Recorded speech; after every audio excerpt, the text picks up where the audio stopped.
The first senior Israeli official has resigned over Hamas's October attack. The military intelligence chief took responsibility for major security failures. What message does it send during Israel's war on Gaza? And could it be the first step towards accountability? This is Inside Story.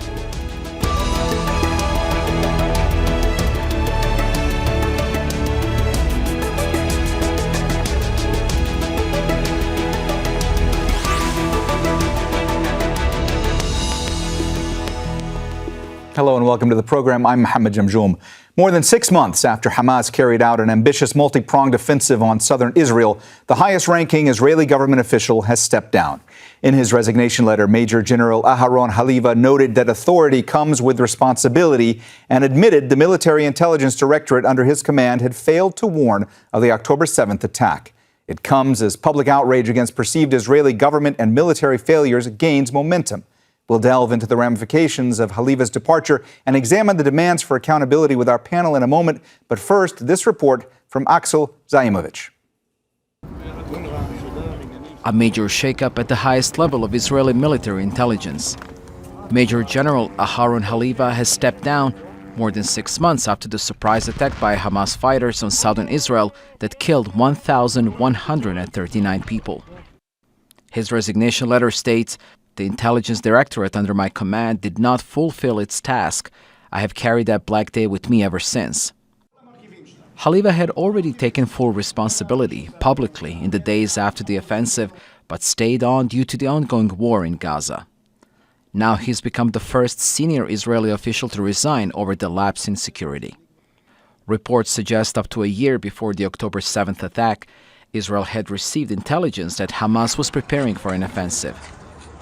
In the days leading up to it, both allies and Israeli military intelligence noted unusual activity in Gaza. But those warnings were not heeded, and the Israeli military was taken by surprise, leading to a delayed response. Haliva has called for the establishment of a state committee to fully investigate the failings that led to the unprecedented assault. His resignation has increased pressure on Prime Minister Benjamin Netanyahu, who has resisted calls to step down. There is one line that is directed to the Prime Minister. He says, authority comes with responsibility. And Netanyahu is the highest authority, and he never took responsibility. So actually, Mr. Haliva wanted to set a kind of a personal message to Netanyahu to tell him, if I can do it, you also should do it. With Haliva's departure, the focus now turns to how Israel's military and political leadership will address the growing public demand for accountability. Axel Zaimovich, Al Jazeera, for Inside Story.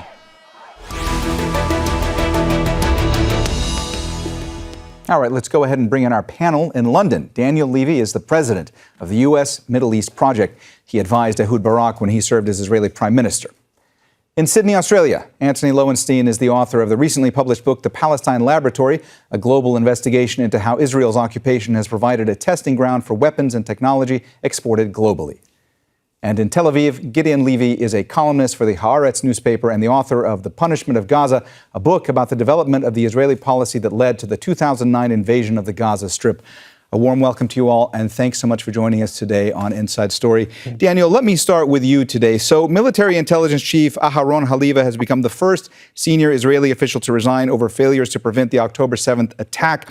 I'm curious about the timing. Why step down now, and will this set the stage for more resignations? I cannot speak to that question of timing. There are rumors regarding one of his deputies having to have left for health issues, which may have actually delayed Haliva's departure. There is certainly speculation, and there has been for some time, that some of the security military chiefs who have very early on stated their intention that they would not continue after the end of this war. I think it's clear that Netanyahu is looking at a long war, a forever war, perhaps. that they would step down. I think for some, this was intended to build pressure on the prime minister. It may be that some now feel that there is no pressure on the prime minister and that this is a way of trying to generate that. Of course, there's no serious undertaking of a commission of inquiry, but I think one can get lost in those granular details and miss the big picture, which is that whether it's inside the military or the political class, the ability to seriously reflect on not just what happened on that day, and this is the crucial thing. If one focuses narrowly on this idea that there was an intelligence failure, and it almost captures the essence of everything that's wrong with the way this is looked at, that the intel chief has gone first. Because the problem isn't one of intel in that narrow security military sense. The problem is intelligence in terms of the broad word. If you looked it up in a dictionary, intelligence, being intelligent, not being stupid. And the idea that you could keep Palestinians in this situation without rights, without enfranchisement, without freedoms, under occupation, under an apartheid regime, and that this would deliver security. That's not a question of whether the intel flows were working properly. That's a basic stupidity that will never hold. Antony, I saw you reacting to what Daniel was saying there, so I want to let you jump in. But I also want to ask you, what message does this send while the war on Gaza continues?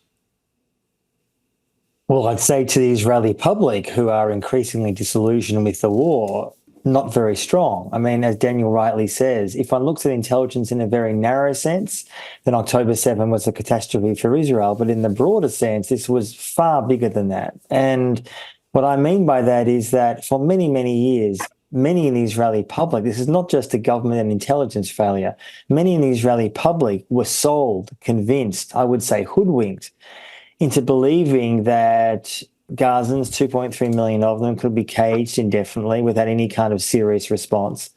And along the Gaza-Israel fence, there has been huge amounts of Israeli companies that have spent lots of money, billions and billions of dollars, something I look at in my book, trying to protect Israel from Gazans, which clearly failed miserably. And it's interesting to note, many of those companies that failed so miserably on that day, their technology failed, their site failed, are selling and testing weapons in Gaza as we speak to foreign buyers. In other words, an intelligence chief can leave, can resign, other people may follow. None of that will change the fact that at the end of this war, whenever that happens, Israel will be less safe than it was on October the 6th. Gideon, in Haliva's resignation letter, he wrote that authority comes with responsibility, and that's being interpreted by many in Israel as a suggestion that it may be time for Prime Minister Netanyahu that he go ahead and resign. Do you believe that Haliva was intending to send that signal that it's time for Netanyahu to face accountability? It might very be. Haliva is quite a political guy with a lot of friends in the political environment which protests against Netanyahu. But, you know, Haliva is not in a position to tell others what to do. I'm not surprised that he's resigning. I'm surprised he's resigning only now, because he couldn't function ever since the 7th of October. How can he function ever since then? Who would listen to him? And if someone would listen to him, what kind of responsibility is it to listen to such a failure? So Haliva, together with all the generals, must go. And in the same time, I totally agree to Antony and Daniel, namely that the failure of the 7th is just a small failure. This does not mean that people who are responsible for this failure shouldn't go away. The big failure is still untouched in Israel. Israel did not draw any lessons from the 7th. Israel still believes, and maybe more intensively, in the old beliefs that we can continue with the occupation, continue with the apartheid, and we can live on our sword, only on our sword forever. Gideon, let me just follow up with you and ask you about the fact that Haliva also called for the establishment of a state committee to fully investigate the failings that led to the assault on October 7th. Is that something we're going to see happen at any point soon? Even if we'll see it, Mohammed, don't expect too much from it. Those investigation committees in Israel, first of all, their work lasts for months and years. until no one remembers what was the cause of their establishment. And then they are always vague and never put it, this is the experience until now. Maybe we will now invent a new kind of committee, of investigation committee.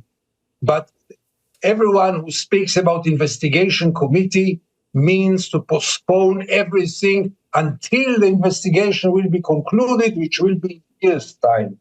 There is very little to investigate here. Things are so clear. There was no army on the 7th. There was no intelligence on the 7th. And Israel is occupying Gaza and the West Bank for decades without having any solution and any intention to put an end to it. Daniel, I can see you reacting as well to what Gideon is saying there, so I'm going to give you the chance to go ahead and jump in as well. Go ahead. Well, I always enjoy, if that's the right word, listening to Gideon. And this is the point. I don't think people should have expectations from what an investigation within that structure, within that system can come up with, because the questions will not be the questions that need to be asked. Yes, there'll be things about, was material that was passed on taken seriously, but it's that granular detail which is the least important lesson to learn, because the questions that one can almost be guaranteed will not be on the table are the questions of what are the root causes? How do we treat the Palestinians? And here, I think sometimes we get Bibiitis. We make this so much about Netanyahu. It's a system. It's a systemic structural violence thing that the political class and the military are all caught up in. When you do hear people say, well, there's got to be diplomacy, fine, that's right. But if the diplomacy on offer is nothing more than how one manages this system of occupation and apartheid, then that's not actually an alternative. So the question won't be on the table of whether Israel's process of having security collaboration with a Palestinian Authority in the West Bank that has no credibility with its people, of trying to blockade Gaza indefinitely because you think perhaps you can domesticate Hamas, of a regional set of relations which are built on, I would argue, a castle of sands. What have these normalization Abraham Accord agreements done for Israel in practice? All they've taught the Israelis is this idea, a false idea, that things are okay if we make peace with some people in the Gulf, we can continue to keep the Palestinians in this condition. So the crucial questions that need to be asked will not be asked. And what Antony said earlier is really important, because one of the signals this sends is that this so-called startup nation, high-tech power, has been exposed for its vulnerabilities and its failures, and the world is seeing this. And the world is seeing that Israel is not managing asymmetric warfare effectively because Hamas, and I would argue some of the other resistance axis actors, are showing that you can turn the power of Israel on itself, because when Israel responds in this hugely disproportionate way, it is in fact undermining its own equities, whether they be legal, moral, deterrence, etc. So, Antony, if we can pick up on what Daniel was saying there, and I saw you nodding your head, responding to some of what he was saying there. If there is this system in place, what happens in the event that there are more resignations? Let's say at some point that Netanyahu's political career comes to an end. Many people in Israel are calling for him to resign. If we get to a scenario whereby that actually happens, or if there are new elections, what happens thereafter? I wish I could say the outcome would be very different. Netanyahu, on current polling, would probably lose an election, but his likely successor, Benny Gantz, is virtually no different on Gaza, on the occupation, on any accountability. Just this week, the US has announced possible sanctions on a particularly extreme element of the IDF who've committed huge crimes in the West Bank. Benny Gantz's response was equal outrage along with Netanyahu. In other words, if we expect there to be radical change, when a different prime minister comes into office, we'll be disappointed. And this goes, I think, to the broader point that accountability within Israel over decades has barely existed. In other words, there's barely been any soldiers, let alone generals, actually held to account for crimes committed in the West Bank or Gaza. The only way, I would argue, this will really ever change, and I would argue similarly with the US, with its behaviour in Iraq and Afghanistan in the last 20 or so years, are international trials of soldiers or generals or politicians before an international court. The Hague, for example. That shows there will be a cost, a price for committing crimes in Gaza or the West Bank. And it's worth saying finally that we can investigate, or Israel can investigate the 7th of October as much as it wants. How about what's happened in the last 6 months? The 7th of October, in my view, was a crime. But what's been happening in the last 6 months? 35, 45, 50,000 potential Palestinians killed, the vast majority of whom are civilians. There will be no investigation within Israel for those Palestinians who have been killed. And without accountability in an international forum or court, nothing, and Gideon has been writing this relentlessly for years, but especially since October 7, Israeli culture within the public, forget about the military or intelligence, there's a bloodlust. And without accountability globally, sadly, this will not change. Gideon, you heard Antony there talk about the fact that you've written extensively about what you call a bloodlust in Israeli society. And that's something that I wanted to ask you specifically about. It's been a theme in a lot of your writing. In one of your more recent columns, you wrote that it's doubtful there has ever been so much thirst for blood and war in Israel. And I'm curious to get your thoughts about how, at this particular moment, when there is a lot of condemnation of Netanyahu, and polling suggests that he's at an all-time low when it comes to credibility, trust from the public, popularity. How much is the fact that what you're calling this bloodlust existing in Israeli society, how much is that helping him and his cohorts in government? Unfortunately, it helps him a lot, because the 7th of October took the Israelis out of the closet or changed their minds.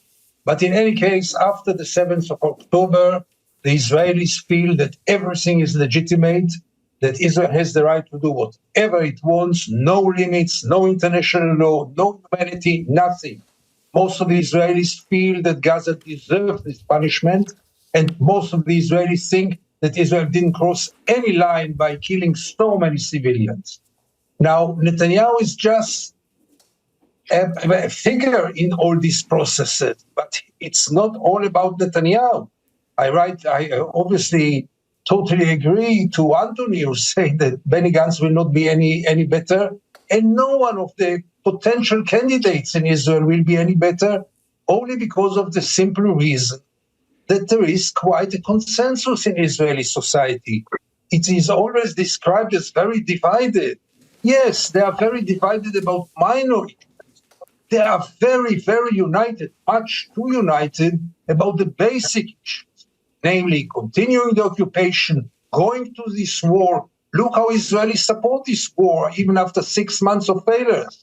So supporting the war, continuing the occupation, continuing the apartheid gets always big rates in any poll in Israel of support of really one opinion, which says, much more so after the 7th, one opinion which says we have the right to do whatever we want and nobody will tell us what to do. Daniel, I've spent quite a bit of time over the course of the past year reporting from Israel. Before October 7th, I was reporting on the judicial overhaul protests, where you saw a lot of anger directed toward the Netanyahu government plan to try to overhaul the judiciary. Now, after October 7th, there have been these protests that have been increasing.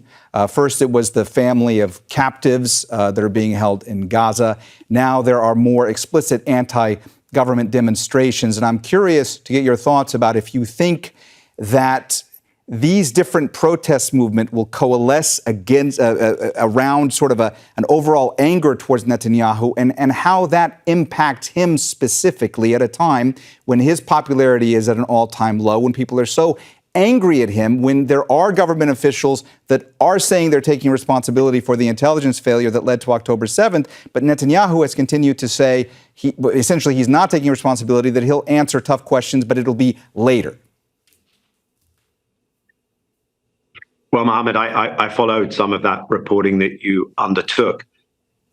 Yes, the protests have increased in intensity in recent weeks, somewhat less since this mini escalation with Iran. There was anger over the extent to which Netanyahu has deprioritized the hostage issue. There was the return to some of that division that we saw prior to October 7th. And it may well be that Netanyahu is in trouble politically. The polling is not looking good for him, but there's no election on the horizon. And this is one of the reasons why Netanyahu is a particularly dangerous leader at the moment, beyond what we have gotten used to, because it seems that his own political future is tied in to the continuing of the war. But I think it's really crucial to not lose sight of what's been mentioned, which is that if you zoom out, the question of Netanyahu, who is a very effective politician, he's very effective regionally, internationally, we can't take that away from him. But the path that he has set out is really quite consensual. And if one goes back to October 7th, and absolutely that was a violation of international law, preceded by Israel's violations, continued afterwards. One of the things that made that possible and makes the failings possible is if you dehumanize the other side, if you hold them in such contempt, then that puts you on the path to the kind of hubris which I think led to these failures in what happened. And the fact that Israel is at the International Court of Justice, plausibly violating the Genocide Convention, the fact that a UN Special Rapporteur can write a report, Francesca Albanese, The Anatomy of a Genocide, shows how much deeper than Netanyahu this goes. The former Labour leader, who's the president of Israel, Isaac Herzog, he's the first person the ICJ quoted in terms of incitement to genocide. And I believe, because the question that hangs in the air is whether it's Netanyahu or not, how does one envisage possible change, a possible different dynamic, where we're not all sitting here saying it's not just Netanyahu, it's not just Gantz, it's almost the entirety of the Zionist political class. So I think there's a problem here in terms of the project, in terms of whether Zionism can do what's written on the tin and deliver security for Jewish Israelis. It has failed to do that. It's obviously delivered devastation for Palestinians. How does that begin to change? That's where one gets into the question of impunity. Because unless Israel's cost-benefit calculation looks different, unless Israel is held accountable, I'm not saying that would force Israelis to change, but it means that Israelis start to ask the questions of, is it worth it to treat the Palestinians like this? If the answer is you can get away with anything, then the question of if it's worth it doesn't even get asked. Gideon, I saw you reacting to what Daniel was saying there. It looked like you wanted to jump in. Please go ahead. No, we are all agreeing more or less on the point that focusing on Netanyahu is a mistake. I claim it now for years when the Israeli protest is demonstrating. My best friends are demonstrating against Netanyahu. This is fair enough. This is just, but it's not the point. And I tell you more than this. Pay attention to the protests in Israel. None of them is protesting against the war. None of them is protesting against the mass killing of Gaza. None of them is protesting against the starvation, the killing children, the uprooted people, the refugees. None of them is mentioned. It's only about getting rid of Netanyahu. It is very easy to see Netanyahu as the big Satan, which he is in many ways. But hey, what are you suggesting instead of him? Whom are you suggesting instead of him? Do you really touch the core of the problem? Or you found yourself your comfort life by pointing out Netanyahu? If you just get rid of him, Israel will turn back to become the paradise that we dreamt about. So my answer is, guys, that's not the point. Yeah, Daniel, I mean, Gideon's making a good point there. The fact is that in poll after poll in Israel, it's reflected that while most Israelis want to see Netanyahu go, most of them are also still supporting the war effort, correct?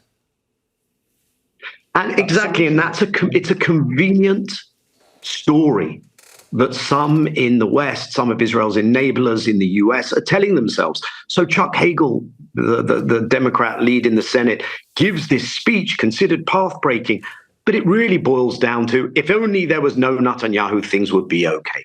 The Biden administration sometimes seems to echo this kind of thinking. It's a really convenient, really mistaken way to look at this. It's an easy place to go because no one wants to actually challenge the root causes of this. And unless you do, you're not going to get anywhere. Netanyahu's successor may be better, may be worse, but it's systemic. One has to address that systemic problem.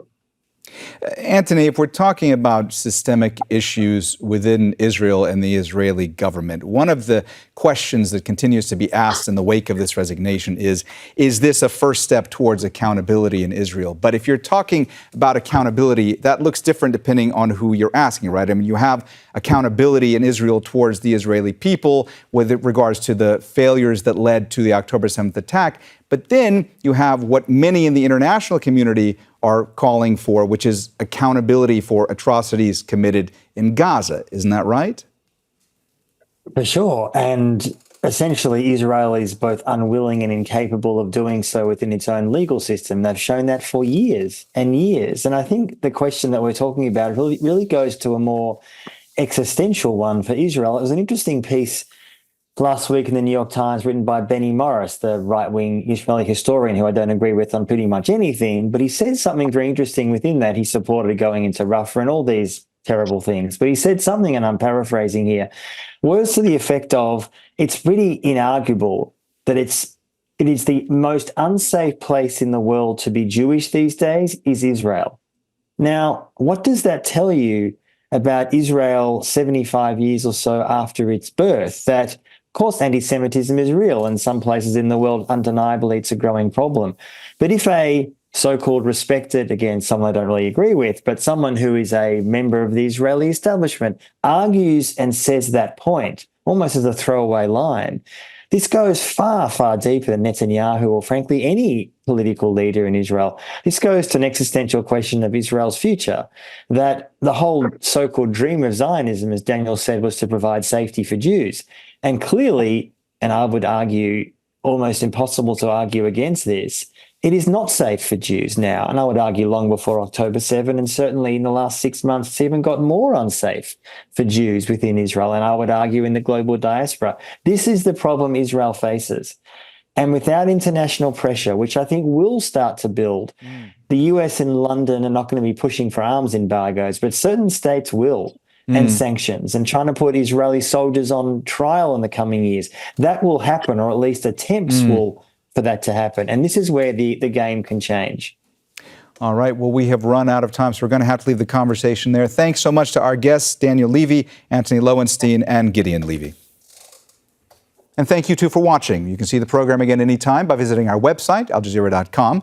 And for further discussion, go to our Facebook page. That's facebook.com/AJ Inside Story. You can also join the conversation on X. Our handle is @AJ Inside Story. For me, Mohammed, Jamjoom, and the whole team here, bye for now.